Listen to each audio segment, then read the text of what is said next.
कहानी की शुरुआत होती है और हमें एक एस्टेरॉयड को दिखाया जाता है जो टूटकर सीधे धरती पर नीचे गिर रही थी। इसके बाद हमें जैक को दिखाया जाता है जो फायर ब्रिगेड की प्रैक्टिस के लिए यहाँ आया था और तभी उसकी नजर आसमान से गिरते हुए उस एस्टेरॉयड पर पड़ती है और जो सीधे इसके ऊपर गिरने जा रही थी, लेकिन जैक समय रहते वहां से कूद जाता है और उसकी जान बच जाती है। और इसके बाद कहानी चेंज होती है और हमें प्रोफेसर निक को दिखाया जाता है जो क्लास में बच्चों को रासायनिक विज्ञान के बारे में समझा रहा होता है। इसके बाद हमें प्रोफेसर हैरी को दिखाया जाता है जो कॉल पर किसी से उसी एस्टेरॉयड के बारे में बात कर रहा होता है। और इसके बाद हैरी और प्रोफेसर निक उसी जगह पर पहुंच जाते हैं जहां एस्टेरॉयड का टुकड़ा गिरा था। और यहाँ हमें एक बार फिर से जैक को दिखाया जाता है जिसकी हालत बहुत खराब थी और यहाँ कुछ ऑफिसर भी होते हैं। तभी यहाँ हैरी और निक पहुंचकर छानबीन करने लगते हैं और उस एस्टेरॉयड का छोटा सा टुकड़ा अपने साथ लाकर उसे लैब में रिसर्च करने लगता है। इसके बाद जो परिणाम मिलता है वो देखकर डॉक्टर निक हैरान हो जाते हैं क्योंकि ये जीव तेजी से अपनी आबादी बढ़ा रही थी। और इसके बाद डॉक्टर निक सीधा हैरी के पास जाता है और इसके बारे में हैरी को बताता है। और तभी हैरी यहाँ निक के कहने पर उस जीव को देखने लगता है, पर वो जीव यहाँ अपने साइज से बड़े हो गए थे और फिर से अलग हो रहे थे। और दूसरी ओर यहाँ जैक फायर ब्रिगेड के एग्जाम में फेल हो जाता है। इसके बाद वो अपने टूटे फूटे गाड़ी से वापस चला जाता है। दूसरी ओर हमें निक और हैरी को दिखाया जाता है जो अपने स्टूडेंट को वो एस्टेरॉयड का टुकड़ा दिखाने आया है ताकि आगे चलकर वो एक महान वैज्ञानिक बने। और तभी हम यहाँ का माहौल देखते हैं जो बिल्कुल बदल चुका था। यहाँ हर तरफ पेड़ जैसे पौधे उगे थे। तभी इन सबको कुछ अजीब सा लग रहा था। इसके बाद यहाँ डॉक्टर निक नीचे धुआं हटाकर देखता है जहाँ वो सामने देखकर बिल्कुल हैरान हो जाता है क्योंकि इस जगह पर नीचे पूरी तरह से कीड़े फैले हुए थे। अब निक सबको पीछे हटने के लिए कहता है और वो एक कीड़ा उठाकर देखता है, तब वो कीड़ा तुरंत मर जाता है। और इसका मतलब ये था कि यहाँ जो भी जीव हैं वो बाहरी वातावरण के संपर्क में आने से मारे जाएंगे। और इसीलिए डॉक्टर निक डिब्बे में वहाँ का वातावरण और कुछ कीड़े रखकर सैंपल के लिए ले आता है। अगले दिन जब वो दोनों उस कीड़े को देख रहे होते हैं तभी वो कीड़े अलग हो जाते हैं और मतलब ये था कि वो कीड़े भी अलग होकर जी सकते हैं। और इसका मतलब ये भी था कि उस वातावरण में जितने भी जीव हैं वो अलग होकर अपनी आबादी बढ़ाते हैं। इसके बाद हमें जैक को दिखाया जाता है जो स्विमिंग पूल पर सफाई कर रहा होता है। तभी उसकी नजर एक दरवाजे पर पड़ती है जहां उसी तरह के बहुत सारे कीड़े मरे हुए थे। ये देखकर जैक तुरंत वहां से भाग जाता है। इसके बाद हमें फिर से निक और हैरी को दिखाया जाता है जो फिर से वही रिसर्च करने जा रहे थे, लेकिन इस बार इस जगह को मिलिट्री अपने कब्जे में कर चुके हैं। खैर अब दोनों यहाँ पहुंचकर कर्नल से मिलते हैं और हमें यहाँ एक बात पता चलती है कि निक भी यहाँ पहले कर्नल हुआ करता था जहाँ वो वैज्ञानिक का काम किया करता था। और एक दिन उसने सबको एक वैक्सीन बनाकर पिला डाली जिससे सारे फौज को उल्टी दस्त होने लगी थी और इसलिए उन्हें काम से निकाल दिया गया था। इसके बाद हम यहाँ एक लड़की को देखते हैं जिसका नाम एलिसा है और एलिसा उन दोनों को चेतावनी देती है कि आपने जो किया उसके लिए मैं आपको अंदर करवा सकती हूँ, बेहतर यही होगा कि आप दोनों यहाँ से चले जाएं। और इसके बाद निक और हैरी यहाँ से चले जाते हैं, पर यहाँ निक हर हाल में ये प्रोजेक्ट पूरा करना चाहता था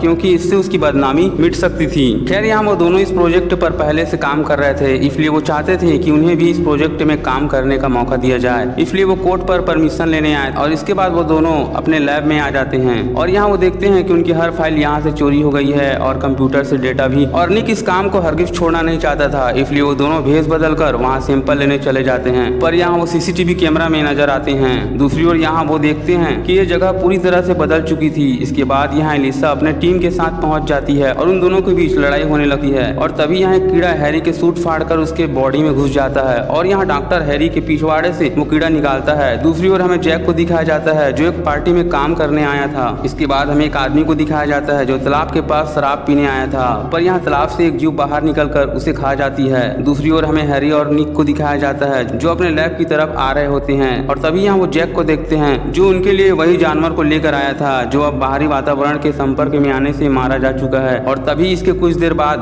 हम एक दूसरे महिला का घर देखते हैं जहाँ उसी तरह के कीड़े मरे हुए थे। और जब वो अलमारी खोलकर देखती है तो उसके अंदर एक बड़ा सा जीव होता है जो उस लेडीज का हाथ काट देती है और इसके बाद वो जीव भी मर जाता है। और इसके कुछ देर बाद हम रेस्टोरेंट में तीनों को देखते हैं कि तभी यहाँ बैठे पुलिस को सूचना मिलती है कि किसी लेडीज के घर पर कोई अजीब से जानवर ने हमला किया है। और इसके बाद वो पुलिस वहाँ से चला जाता है और ये सुनकर वो तीनों भी उसी जगह पर पहुंच जाते हैं। और यहाँ निक और हैरी उस जानवर को देख ही रहे होते हैं कि तभी यहाँ जैक आता है और उन्हें एक ऐसी जगह ले जाता है जिसे देखकर उन दोनों के होश उड़ जाते हैं। खैर इससे पहले वो यहाँ कुछ कर पाते, यहाँ वो एक डायनासोर को देखते हैं जो अभी भी जिंदा था। और इसके बाद वो डायनासोर दूसरे डायनासोर को मुंह से निकाल कर मर जाती है, लेकिन इस बार जो डायनासोर मुंह से निकली है वो इस वातावरण में भी जिंदा रह सकती है। और वो डायनासोर वहाँ से उड़कर सीधा शहर की तरफ चला जाता है और ये तीनों भी उसका पीछा करने लगते हैं। और तभी वो डायनासोर एक मॉल के अंदर आ जाता है जहाँ वो कपड़े चोरी कर रही एक लड़की को अपने साथ उड़ा कर ले जाता है। तभी यहाँ वो तीनों होशियार पहुंच जाते हैं, पर उनके आने के बाद वो डायनासोर डायनासोर उस लड़की को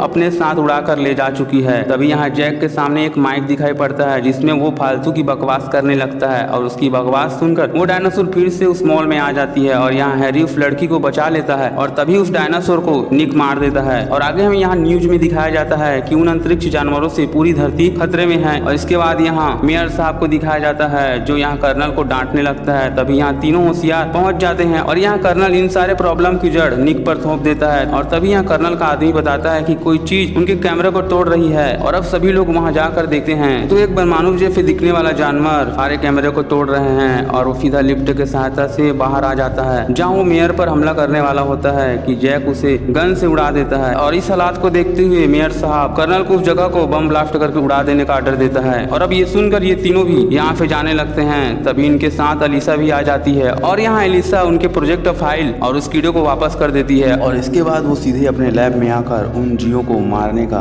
उपाय खोज रहे होते हैं कि तभी यहाँ हैरी सिगरेट पीकर तिल्ली को उस कीड़े पर फेंक देता है जिससे उस कीड़े का साइज बहुत बड़ा हो जाता है। खैर उन्हें ये समझ में आ गया था कि आग से इनकी साइज काफी बड़ी हो सकती है लेकिन उन्हें मारने के लिए कोई भी तरीका काम नहीं कर रही थी। और तभी यहाँ निक एलिसा के टी शर्ट पर छपे हुए केमिकल चैट को देखता है और उसे देखकर वो समझ जाता है कि इस जीव को मारने के लिए इन्हें बहुत सारे सिलीनियम चाहिए जो कि शैम्पू में होता है और यहाँ शैम्पू लाने का काम वो अपने स्टूडेंट को देता है और वो फायर ब्रिगेड की गाड़ी में सिलीनियम लेकर उस जगह पर पहुंच जाता है। और दूसरी ओर यहाँ मेयर उस कर्नल के साथ यहाँ का नजारा देखने आया था और अब यहाँ कर्नल ब्लास्ट कर देता है और तभी यहाँ देखते ही देखते बहुत बड़ा जीव जमीन फाड़ कर बाहर निकलता है और यहाँ ये चारों जो अंदर घुसे थे वो बाहर निकल जाते हैं। और तभी वो बाहर देखते हैं कि वो जीव अब दो हिस्सों में बढ़ रही थी और तभी ये चारों जवाज उस जीव के बीचों बीच जाकर उसके छेद में वो सिलीनियम घुसाड़ देते हैं और अब वो जीव ब्लास्ट होने वाला है लेकिन इससे पहले वो चारों बाहर आ जाते हैं और वो जीव जोरदार ब्लास्ट हो जाता है। और यहाँ मेयर इन चारों को बहुत सम्मान देता है और इसके साथ इस मूवी का एंड हो जाता है। दोस्तों मेरे वीडियो को लाइक और सब्सक्राइब जरूर करें। मैं मिलता हूँ आपको अगले वीडियो में।